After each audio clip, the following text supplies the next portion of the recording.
The SEC has been pulling back on its aggressive enforcement against crypto lately, but one case still remains unresolved: the lawsuit against Ripple.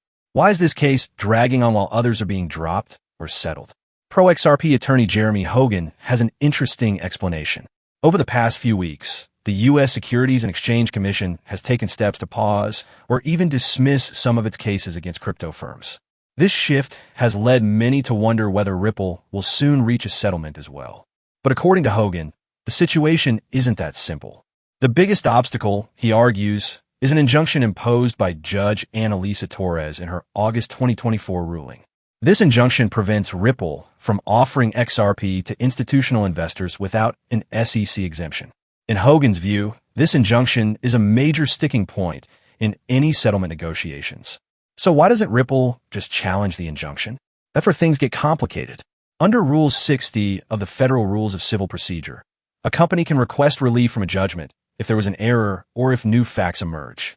However, Hogan points out that Ripple's case isn't based on SEC regulations alone, but on the Howey test, a legal standard set by the U.S. Supreme Court.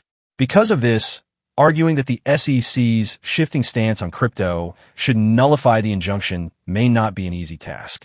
Hogan speculates that Ripple may still try to remove the injunction, but it will require a very carefully worded motion and approval from the SEC.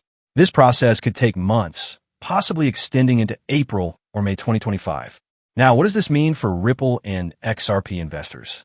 On one hand, it's clear that Ripple wants to settle and move forward. But at the same time, removing the injunction is crucial to Ripple's ability to conduct business freely. Hogan's analysis suggests that Ripple is in a delicate position, balancing the need for a swift resolution with the necessity of ensuring that any agreement doesn't permanently restrict its operations. Interestingly, Hogan also notes that the SEC's shifting approach to crypto regulation could work in Ripple's favor.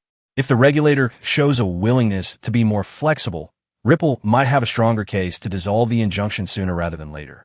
The SEC initially sued Ripple in December 2020, accusing it of conducting unregistered security sales through XRP. More than 3 years later, the case remains one of the longest-running legal battles in the crypto industry. Whether a resolution comes in a few months or stretches into 2025 depends on how the legal arguments unfold. One thing is clear: while other crypto cases fade away, the fight between Ripple and the SEC is far from over. What do you think? Will Ripple be able to resolve this soon, or is another long legal battle ahead? Let us know in the comments, and don't forget to like and subscribe for more updates on XRP and crypto regulations.